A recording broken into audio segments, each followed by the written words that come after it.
Inkerman Street, Aston, Birmingham, 14 October 1942.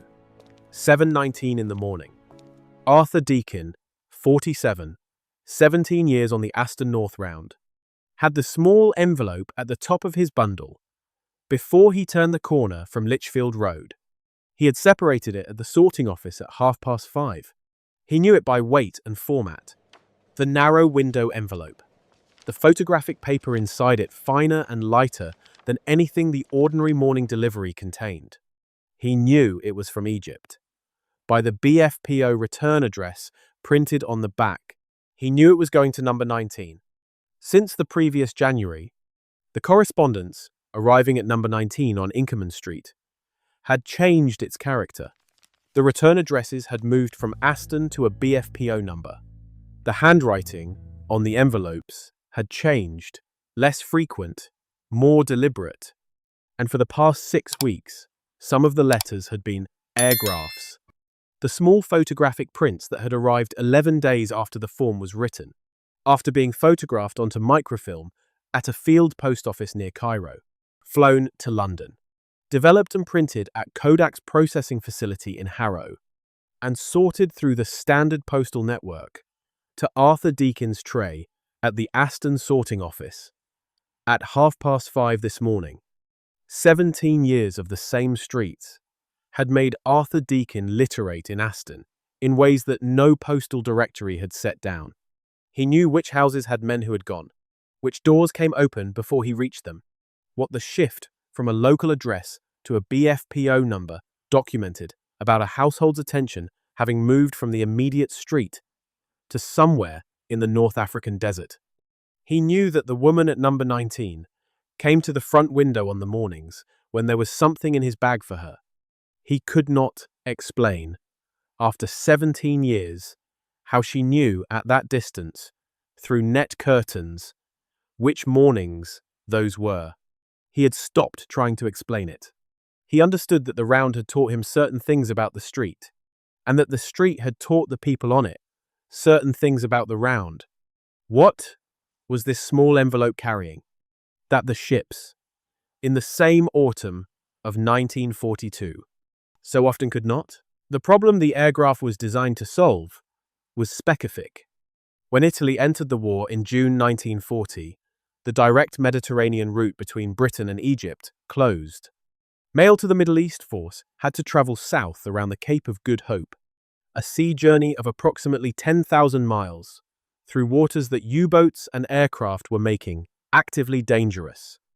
The shipping space required to move the correspondence of an army was enormous, and the ships carrying it were being sunk.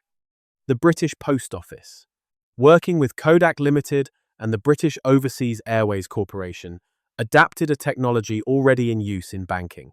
Kodak's Recordak division had developed systems for photographing documents onto 16mm microfilm, the same approach used to store financial records efficiently. The calculation applied to forces mail was radical in its simplicity.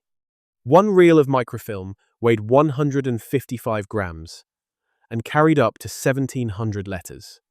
The same 1,700 letters in their envelopes weighed 50 pounds. This was not a marginal saving. It was the difference in wartime between a payload and a problem. The first airgraph equipment was installed at Cairo in the spring of 1941. Letters written on the standard airgraph form, a pre-printed sheet, approximately a 4 in size, with a writing area and an address box, were collected at field post offices, photographed onto microfilm reels by women operating Recordak cameras at Kodak's facility in Harrow, and the resulting reels were flown by BWWII seaplane to their destinations. At the receiving end, the reels were developed and printed. The printed airgraph was smaller than the original, a photographic reduction, but unmistakably in the writer's own hand. Between 1941 and 1945, the General Post Office recorded 300 million airgraphs processed across all theatres. For the woman at number 19 on Inkerman Street, the technology was invisible. What she knew was that it had taken 11 days. What did this system require of the people who ran it? Not the pilots and the BOAC crews, but the women processing microfilm through the blitz at Kodak's Harrow facility, night after night. Under anti-aircraft fire? Before we continue, if this kind of documentation is what you've been looking for, consider subscribing. Every video on this channel goes into one specific element of the Royal Mail between 1900 and 1980. The vehicle, the round, the sorting office, and the letter that the system carried. Not nostalgia for red vans. The documented operational reality of a postal system, and the specific human meaning of what it delivered, before the telephone changed what it meant to wait for news. What the Airgraph carried across 8,000 miles of wartime airspace was not just a letter, it was specific proof in a recognizable handwriting that the person who wrote it had been alive at the moment of writing. The telephone, when it arrived, would give families a voice. It could not give them that. And if you remember these letters, or wrote them, or waited for them, put it in the comments. Next on this channel, the travelling post office, the overnight railway sorters who processed Britain's mail on moving trains. Back on the round, in May 1941, when the Airgraph service launched, the microfilming of outgoing letters was done by women working at Kodak's facilities in London. The service's first weeks coincided with the heaviest bombing of the city, the final phase of the London Blitz. Postal Museum records document that the women in this operation worked alternate nights, and that they stuck it out in spite of almost continuous anti-aircraft fire and frequent bombing. The workforce was largely composed of housewives working half-day shifts, women who had taken on the compressed demands of war work around domestic responsibilities that the war had not suspended. The processing did not stop because the bombing had not stopped. At the other end, in North Africa, the field post offices of the Royal Engineers Postal Section operated in conditions that bore no structural resemblance to a sorting office. A BFPO number addressed a unit, not a fixed location. The address moved as the unit moved, and the field post office moved with it. Across the Western Desert campaigns of 1941 to 1943, field post offices were established in canvas tents, commandeered buildings, and the backs of vehicles. The sorting frames were portable. The mailbags were stenciled with the BFPO number.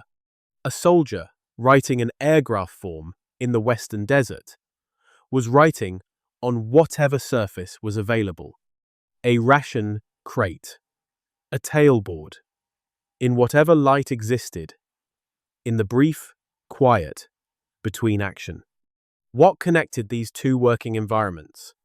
The Harrow factory floor under the anti-aircraft barrage and the canvas field post office outside Tobruk was the same system, maintained at both ends, that placed Arthur Deacon's small envelope at the top of his bundle at Aston's sorting office at 5:30, 11 days after the form had been written.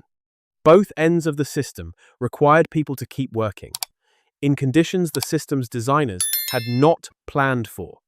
Both ends did. But before the letter reached Arthur Deacon, it had been read by someone else. What could a soldier in the 8th Army write in a letter home? And what would the censoring officer not permit him to say? The censoring officer was not a figure the soldier's family ever saw, but his work arrived with every letter. Every piece of forces mail, airgraph, and conventional letter alike was read by a unit officer before it left the field post office. His task was specific: to identify and remove any information that might, if the letter were intercepted, reveal the location of the unit, the nature of its operations, its strength, or its intended movements.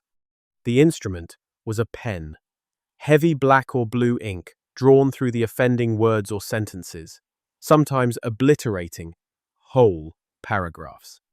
The censor's stamp and signature were then added, indicating the letter had been passed. If it could not be passed, it was stopped entirely. What the soldier could write: that he was well, that he was thinking of home, that the food was poor, or adequate, or occasionally decent, that he had received the parcel with the socks and cigarettes, that he had seen a man from the regiment who sent his regards, that the weather was hot, that he hoped the children were managing. He could write the texture of ordinary thought, the small currency of connection. He could not write where he was, how many men were beside him, what they had been doing, or when they expected to move. Families at home became skilled readers of what was not there. A letter with a paragraph blacked out communicated two things. Something significant had been written, and the writer had been well enough to write it. A letter with nothing removed communicated something different, that the writer had absorbed the discipline of constraint until it was invisible, had already learned to leave certain things out before they could be removed. The absence of the censor's mark did not mean the letter was complete. It meant the writer had begun to self-censor before he picked up the pen. What did a family make of a letter that arrived entirely intact? No deletions, no marks, that said everything was going well and nothing further? In the EWM's collections of wartime correspondence, the same pattern recurs. The soldier writes about what he has received, not about what he has been doing. He describes the weather in terms that reveal nothing specific. He asks about the children, about the neighbor, about what was on the wireless last Saturday. He says he is well. He mentions he cannot say much more than that. And then he says, again, that he is well. The repetition is not carelessness. It is the only available emphasis. The letters sent back from home operated on the same principle, a careful assembling of the unremarkable texture of daily life, offered to someone who could not be in it, and whose need for the ordinary was precisely the point. What the children had done at school, the state of the allotment, the price of potatoes that week, the neighbor who had taken work at the factory, these were not trivial details. They were the specific contents of the life the soldier was separated from, laid out with precision because they were the only currency available for the transaction, and because the discipline of both sides was to keep writing, to keep the thread, even when neither end had much it was permitted or able to say. The Airgraph form made this economy more acute. The writing area of the standard Airgraph form could accommodate approximately 300 words. 300 words was enough for what needed to be said. It was not enough for what might have been said in different circumstances. Soldiers learned to select. Families at home learned to read what was selected, not only as evidence of what had been chosen, but as evidence of what had been left behind the choice. The 300 words that arrived at Inkerman Street were not the letter the writer had composed in his head before he sat down at the ration crate with his pen.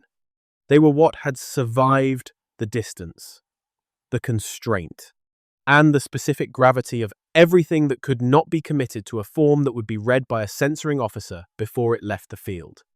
What did the woman at number 19 do with the Airgraph when Arthur Deakin put it through the letterbox? And what had she been doing on the mornings between this one and the last? The Morning Post, for the families of servicemen between 1939 and 1945, was the central event of the day, and simultaneously the moment of greatest anxiety. Arthur Deakin knew this the way a 17-year postman knows things, not from being told, but from the evidence that accumulated on every street he walked. He knew which houses had lights on before he arrived. He knew which doors came open before he raised his hand. He knew the difference between the particular tension of a house that had not heard for 3 weeks and the different tension of a house that had heard this morning, and was already rereading by the front window when he passed. The wait between letters in wartime was not simply an absence of communication.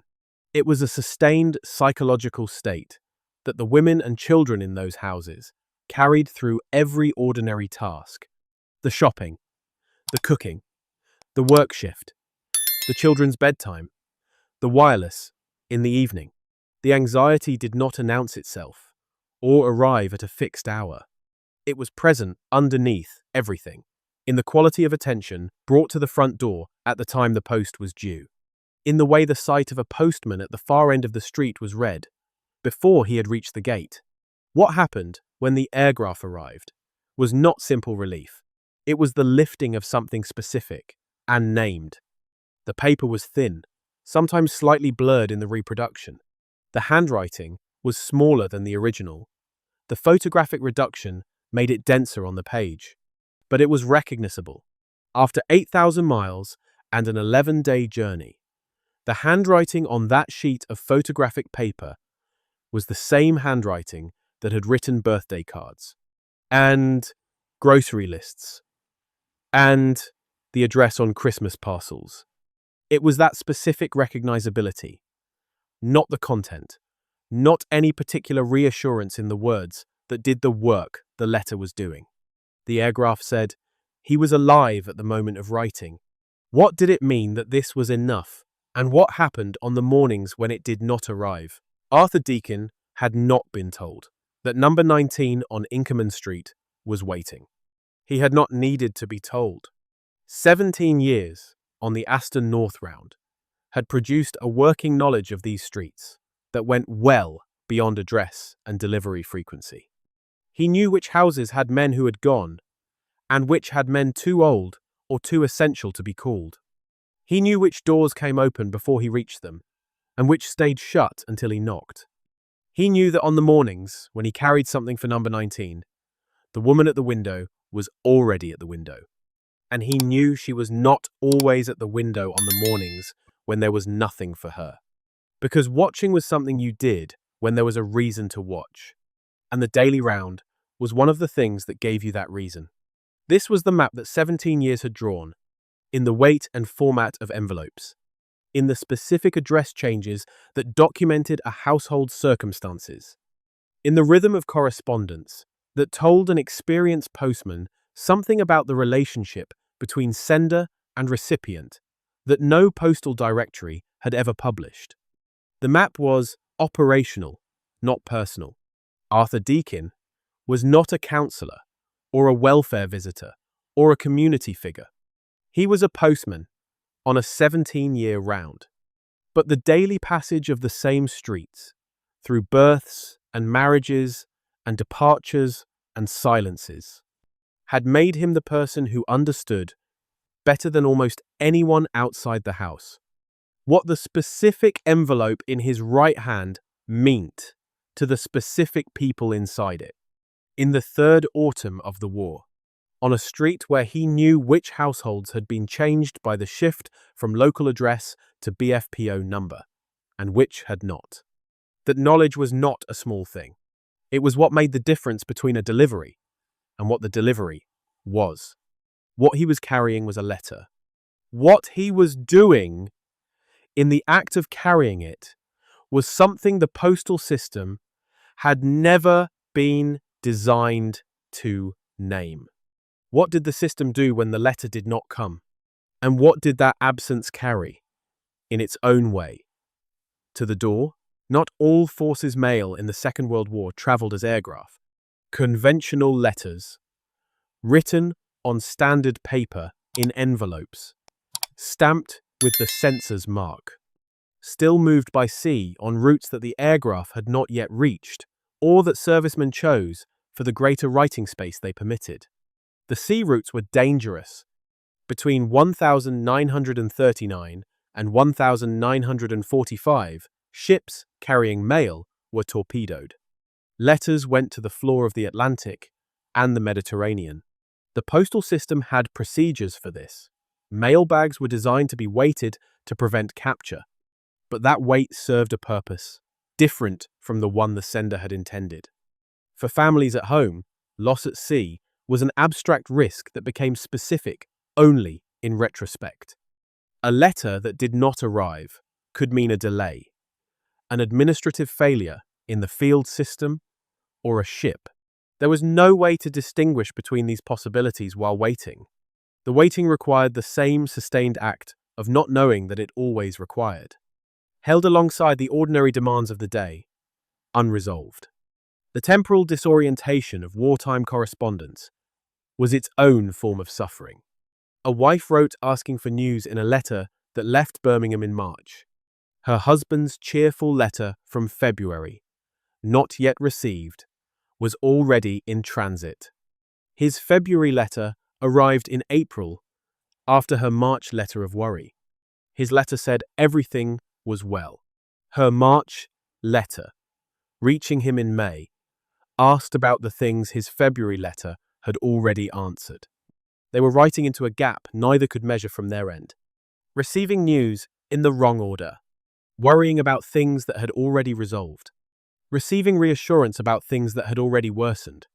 When the Airgraph reduced that gap to 11 days, it did not eliminate the disorientation. It compressed it.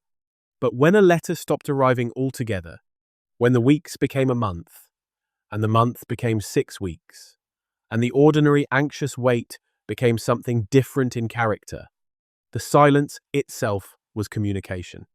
It was the thing that could not be censored, could not be lost at sea. It arrived every morning, through every letterbox on the street, in the form of the post that was not there. What did the family do with the letters that did arrive? And what do the letters that survive tell us now? The letters that arrived at number 19 on Inkerman Street, and at 10,000 similar addresses, between 1,939 and 1,945, were not thrown away. They were kept. This was not a conscious archival decision. It was what you did with a letter from someone whose address was a BFPO number. You kept it because it was evidence, and evidence was not discarded. While the question it answered remained open, they were kept in biscuit tins on the shelf above the kitchen range. They were kept in the sideboard drawer in the front room. Women carried them in their handbags on the days when they needed to read them again on the bus, or during the dinner break at the factory, or simply to have them near. They were read to neighbors over the back fence, shared in the way that significant things are shared between people living at close quarters, through an experience that affects them all at different angles. They were read aloud to children too young to understand the content, but old enough to understand the OCC ASEAN. The children who heard their mother's voice reading a known voice from a letter, and understood from the way the reading sometimes stopped and was resumed, that the letter was doing work that ordinary conversation did not do.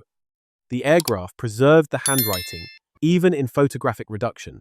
The writing was denser, the form smaller, the printing sometimes slightly blurred, but it was in the specific pressure and slant of the right hand. The formation of letters that a family had been reading across birthday cards and grocery lists and the backs of Christmas parcels for years. After 8,000 miles and 11 days, that specificity arrived intact. The reproduction had compressed the handwriting, but not effaced it. The person who had written it was recognisable in the way they made their letters. The IWM holds tens of thousands of these collections, donated by families after the war or after a generation, sometimes after a lifetime. The letters were kept because they were irreplaceable. They were irreplaceable because nothing that came after them was designed to do the same thing in the same form. What came after them? And what did it not do? The Airgraph service ended in 1945. 300 million letters had passed through it, across all theatres. The Kodak processing facilities were stood down.